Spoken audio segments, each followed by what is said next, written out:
So hello dear my friends, आज के video में जो है हम लोग हाई कोर्ट को क्या करेंगे, कंप्लीट करेंगे। यानी कि आज के वीडियो में जो है हम लोग power and jurisdictions of high court के बारे में पढ़ेंगे। यानी हाई कोर्ट के पास जो है वो कौन कौन सी शक्तियां हैं और हाई कोर्ट के पास जो है कितने तरीके का क्षेत्राधिकार है, इसको हम लोग क्या करेंगे, जानने की कोशिश करेंगे। सो सबसे पहले हम लोग बात करेंगे jurisdictions jurisdictions and power of high court, यानी उच्च न्यायालय का क्षेत्राधिकार और शक्तियों का उल्लेख हम लोग करते हैं। देखो, हाई कोर्ट का एक स्टेट में हाई कोर्ट सबसे बड़ा कोर्ट होता है और उस बड़ा कोर्ट और सबसे हाईएस्ट कोर्ट होने के कारण स्टेट में उसके पास कई तरीके का क्या होता है, शक्ति भी दिया जाता है और बहुत तरीके का शक्ति हो। सबसे पहला उसका जो जुरिडिक्शंस है उसको कहा जाता है ओरिजिनल।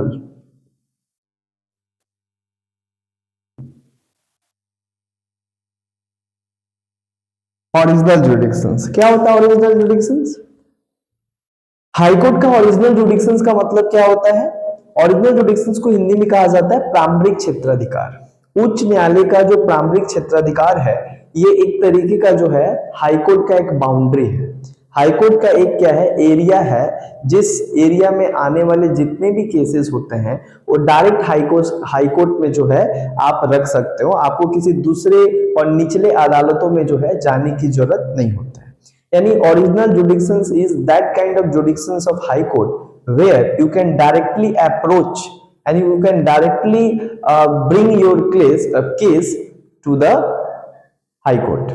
यानी ये जो प्रारंभिक क्षेत्राधिकार एक ऐसा क्षेत्राधिकार होता है जिसके अंतर्गत आने वाले जितने भी जो मैटर्स होते हैं वो डायरेक्ट जो है हाई कोर्ट में आप रख सकते हो और हाई कोर्ट डायरेक्ट उसका क्या करता है, सुनवाई करता है। आपको किसी डिस्ट्रिक्ट कोर्ट और लोअर कोर्ट में जाने की जरूरत नहीं पड़ता है। यानी प्रारंभिक क्षेत्राधिकार हाई कोर्ट का वो क्षेत्राधिकार है जिसके अंतर्गत आने वाले जितने भी मैटर्स हैं उसको डायरेक्टली आप हाई कोर्ट में ला सकते हो और हाई कोर्ट के पास उस मैटर्स पे जो है ओरिजिनल पावर होता है और उसको डायरेक्ट क्या करता है, सुनवाई करता है। यानी आपको जरूरत नहीं है किसी भी निचले अदालतों में जाने के लिए। अगर किसी ऐसे मैटर्स होता है जो मैटर्स हाई कोर्ट के ओरिजिनल जुरिडिक्शंस यानी ओरिजिनल जुरिडिक्शंस यानी उच्च न्यायालय के प्रारंभिक क्षेत्राधिकार में आता है वो मामला, उस मामले में आप डायरेक्ट हाई कोर्ट के पास आ सकते हो और हाई कोर्ट डायरेक्ट क्या करेगा, उस मामला का आपका सुनवाई करेगा।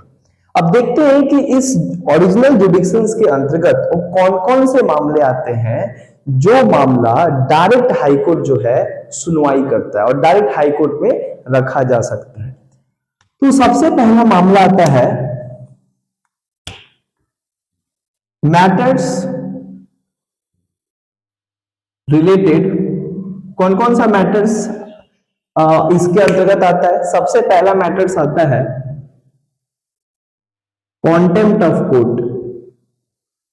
कॉन्टेम्प्ट ऑफ कोर्ट, अगर डिस्ट्रिक्ट कोर्ट या हाई कोर्ट के नीचे कोई भी कोर्ट अगर क्या है किसी व्यक्ति को कॉन्टेम्प्ट ऑफ कोर्ट लगा दिया है, यानी किसी के व्यक्ति के ऊपर जो है हाई कोर्ट के यानी कोर्ट के अपमान करने के विरोध में जो है उसके ऊपर कॉन्टेम्प्ट लगा दिया है, तो उस कॉन्टेम्प्ट का सुनवाई आप डायरेक्ट हाई कोर्ट में क्या कर सकते हो, उसको रख सकते हो। अगर आपको लगता है कि जज गलत तरीके से जो है हमारे ऊपर कॉन्टेम्प्ट लगाए हैं, तो उस सिचुएशन में आप अपना बचाव करने के लिए हाई कोर्ट के पास जा सकते हो।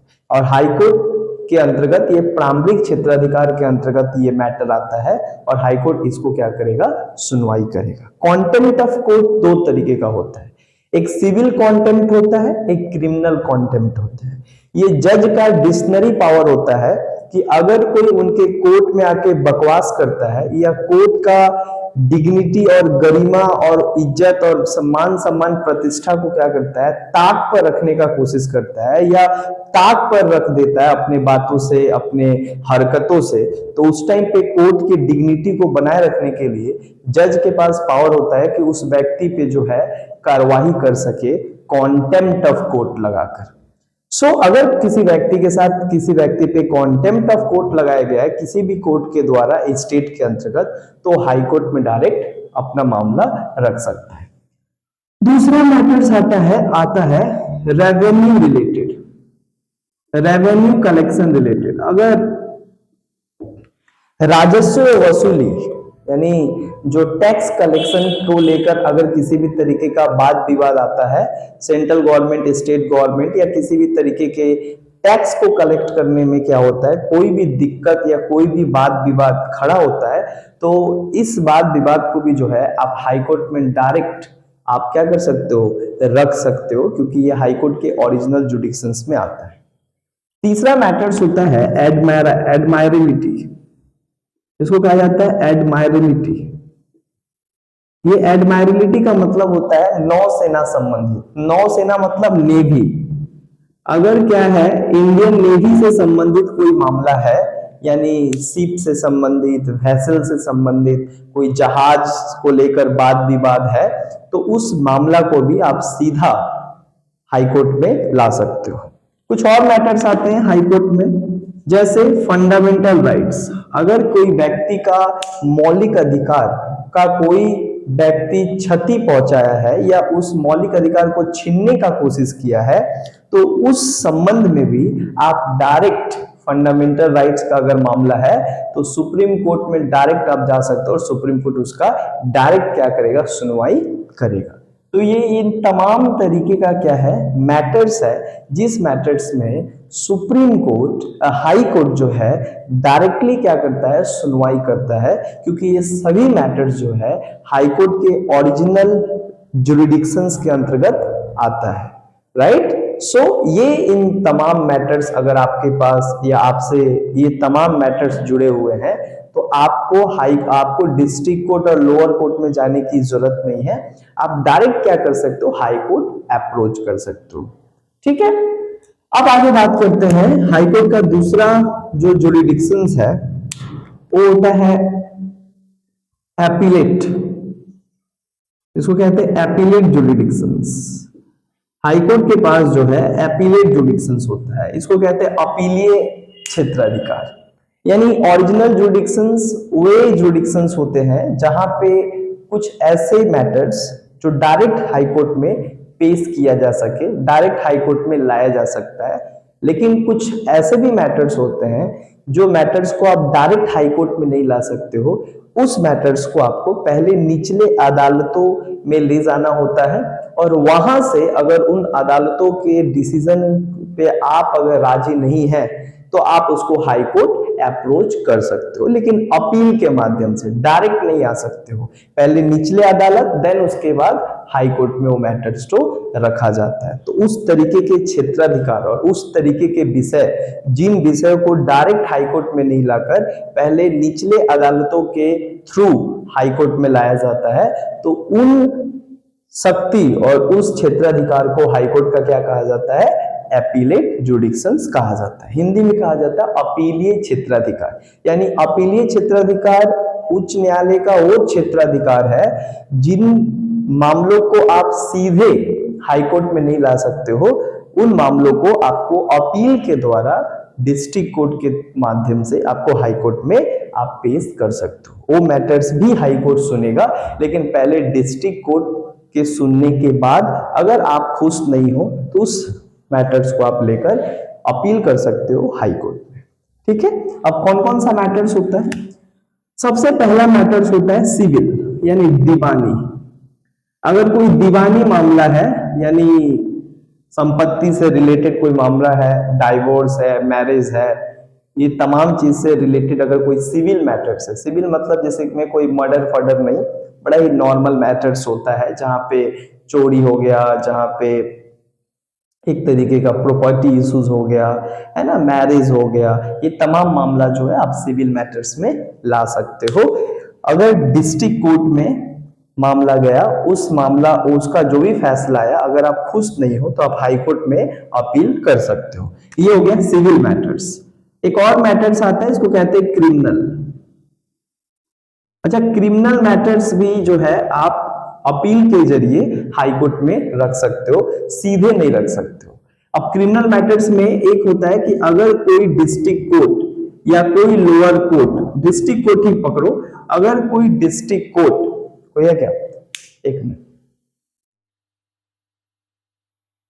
अगर कोई मामला क्या होता है, डिस्ट्रिक्ट कोर्ट अगर किसी पे फैसला सुनाता है, क्रिमिनल मैटर्स को कहा जाता है फौजदारी मामला। फौजदारी मामला का मतलब होता है वे मामला जिस मामले पे क्या होता है कि मर्डर, किडनैपिंग, रेप, तमाम तरीके का क्रिमिनल मैटर्स होता है, जिसका नेचर क्रिमिनल होता है, जिसको हिंदी में फौजदारी मामले कहते हैं। तो फौजदारी मामला भी सबसे पहले डिस्ट्रिक्ट कोर्ट में जाता है। अगर डिस्ट्रिक्ट कोर्ट किसी मुजरिम को फैसला सुना देता है, और जो भी फैसला सुनाता है, अगर एक पार्टी क्या होता है उस फैसले से राजी नहीं होता है या उस फैसले से राजी नहीं होता है, तो हाई कोर्ट में अपील कर सकता है कि हाई कोर्ट इस मैटर्स को क्या करे, फिर से एक बार इसका जांच करे। तो कैसा मैटर्स में डिस्ट्रिक्ट कोर्ट के दिए गए फैसले को हाई कोर्ट में चैलेंज किया जा सकता है? अगर डिस्ट्रिक्ट कोर्ट या सेशन कोर्ट किसी व्यक्ति को 7 साल से ज्यादा अगर सजा सुना दिया है, यानी अगर कोई व्यक्ति को डिस्ट्रिक्ट कोर्ट या सेशन कोर्ट 7 साल से ज्यादा सजा दे दिया है, तो उस व्यक्ति के पास एक ऑप्शन है कि एक बार हाई कोर्ट में जा सके और इस मामला को जो है फिर से हाई कोर्ट के सामने रखे और कहे कि सर हमको लगता है कि इसमें थोड़ा मेरे साथ अनफेयरनेस किया गया है। तो आप भी रख सकते हो अगर मामला 7 साल से ज्यादा सजा का है, या अगर मामला क्या है, लाइफ इम्प्रिजमेंट का है। लाइफ इम्प्रिजमेंट का मतलब होता है किसी मैटर्स में डिस्ट्रिक्ट कोर्ट किसी को उम्र कैद की सजा दे दिया है, तो उस सिचुएशन में भाई हाई कोर्ट में आप जा सकते हो, अपील के माध्यम से अपील कर सकते हो। तीसरा होता है अगर कोई कोर्ट तुमको कैपिटल पनिशमेंट दे दिया है। कैपिटल पनिशमेंट, सपोज दैट तुमको hang to till this, direct तुमको बोल दिया है कि फांसी तुमको होगा, तो तुम बोलोगे जा बाबा फांसी होगा, लेकिन हम गलती नहीं है मेरा, आपको लगता है अगर कि मेरा गलती नहीं है, राइट, जल्दीबाजी में फैसला लिया गया है, तो आप हाई कोर्ट में क्या कर सकते हो, अपील कर सकते हो कि सर एक बार देख लीजिए। ठीक है, तो ये क्रिमिनल मैटर्स भी अपील के माध्यम से डिस्ट्रिक्ट कोर्ट से हाई कोर्ट में लाया जा सकता है। इसी क्षेत्राधिकार को अपीलीय क्षेत्राधिकार भी कहा जाता है। समझ में आया?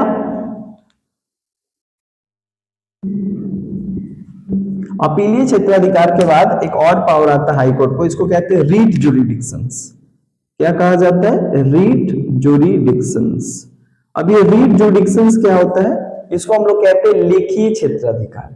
हाई कोर्ट को भी पावर है कि फंडामेंटल राइट्स और फंडामेंटल राइट्स से रिलेटेड अगर कोई भी क्या होता है, केस आता है, right, violations of fundamental right से रिलेटेड कोई भी अगर केस आता है, तो हाई कोर्ट के पास पावर होता है कि वो आर्टिकल 32 का इस्तेमाल करके जो व्यक्ति का फंडामेंटल राइट छीनने की कोशिश किया गया है, उस व्यक्ति के राइट्स को सेफगार्ड करे।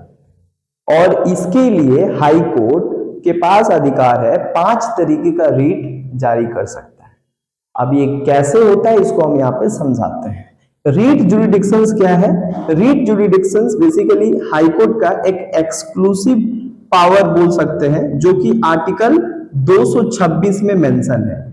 यानी हाई कोर्ट के पास article 226 of Indian constitution, Bharat का संविधान 226 कहता है कि हाई कोर्ट 5 रीट जारी कर सकता है फंडामेंटल राइट्स को अगर कोई वायलेट कर रहा है, किसी व्यक्ति के मौलिक अधिकारों का अगर क्या हो रहा है, अपहरण हो रहा है, या उनका क्या हो रहा है कि फंडामेंटल राइट्स को जो है यूज और उनको एंजॉय करने नहीं दिया जा रहा है, तो उसके खिलाफ 5 रीट जारी करके वो एक नागरिक के मौलिक अधिकारों का रक्षा कर सकता है। ये 5 रीट्स क्या क्या है? जैसे कि हैबियस कॉर्पस, एक है हैबियस कॉर्पस, एक है मेंडामस, एक है सरिटोरियोई, एक है प्रोहिबिशन और एक है क्वो वारंट। ये 5 तरीके का जो है रीट है जो हाई कोर्ट जारी कर सकता है किसके प्रति? फंडामेंटल राइट्स का अगर किसी भी नागरिक का अगर मौलिक अधिकार का जो है हनन होता है तो उसको बचाने के लिए और जो हनन किया उसको पनिश करने के लिए जो है 5 तरीके का रीट जो है जारी कर सकता है हाई कोर्ट। समझ में आया? हाबियस कॉर्पस जिसको बोल सकता है टू प्रोड्यूस बॉडी। अगर पुलिस किसी को गैर कानूनी तरीके से अरेस्ट किया है, फ्रॉड तरीके से अरेस्ट किया गया है, तो उसके फैमिली के पास अधिकार है कि उसको वो रीट जारी करे, हाई कोर्ट में डाल क्या करे, एक रीट पेश करे कि हमारे ऐसे लोगों को जो है जोर जबरदस्ती पुलिस उठा कर लेके गई है जबकि उसका कोई गलती नहीं है। तो पुलिस उस समय high court habeas corpus writ का इस्तेमाल करके उस अरेस्टेड व्यक्ति को ऑर्डर देता है पुलिस स्टेशन को डायरेक्ट कि उसको रिहा करने, इमीडिएटली उसको जो है कोर्ट में पेश करने का बात कह देता है। इस तरीके से उस व्यक्ति के जो स्वतंत्रता है उस स्वतंत्रता की रक्षा हाई कोर्ट करता है। ये सुप्रीम कोर्ट के पास भी पावर है। आर्टिकल 32 के तहत सुप्रीम कोर्ट 5 तरीके का रीट जारी कर सकता है। आर्टिकल 226 की तरह हाई कोर्ट 5 तरीके का रीट जारी कर सकता है एक व्यक्ति के मौलिक अधिकारों की रक्षा के लिए। हालांकि हाई कोर्ट का रीट का जो पावर है वो सुप्रीम कोर्ट से ज्यादा है। ये केवल फंडामेंटल राइट से ही रिलेटेड नहीं बल्कि किसी और भी लीगल राइट्स के लिए और लीगल एक्शन के लिए रीट इस्तेमाल कर सकता है। समझ में आया? आगे बढ़ते हैं। रीट जुरिडिक्शंस के बाद हाई कोर्ट का एक और पावर होता है, इसको कहा जाता है कंट्रोल ओवर सबऑर्डिनेट कोर्ट।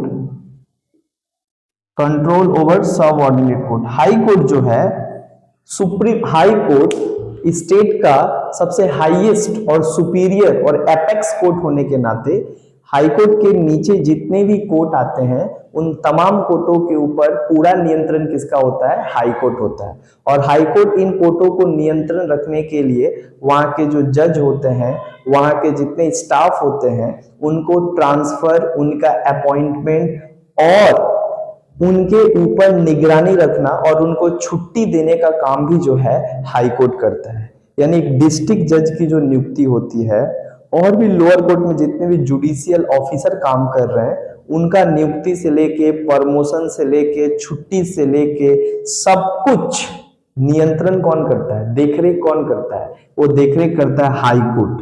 मतलब एक हाई कोर्ट अपने राज्य के जितने भी कोर्ट होता है उसका सबसे हाईएस्ट कोर्ट होता है और उसके नाते सभी के ऊपर कंट्रोल करता है, उनके ऑफिसर को अपॉइंट करके, उनका ट्रांसफर करके।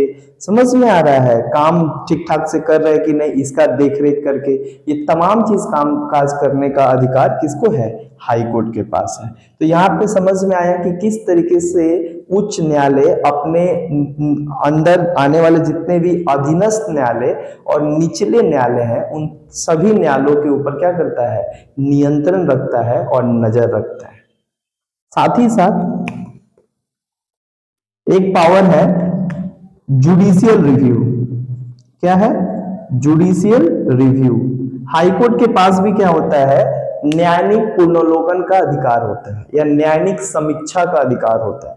सपोज दैट कोई भी केंद्र सरकार और राज्य सरकार के द्वारा बनाया गया कोई भी कानून या राज्य सरकार और केंद्र सरकार के द्वारा लिया गया कोई भी डिसीजन का व्याख्या कर सकता है high court, right, in the light of the spirit of constitution. यानी संविधान के अनुसार उन कानूनों का व्याख्या कर सकता है और अगर उन कानूनों वो कानून जो कि केंद्र सरकार और राज्य सरकार के द्वारा बनाया गया है अगर वो संविधान के बेसिक स्ट्रक्चर के अगेंस्ट क्या होता है तो उस कानून को असंवैधानिक घोषित करने का भी अधिकार है हाई कोर्ट को। हाई कोर्ट के पास भी है और सुप्रीम कोर्ट के पास भी है।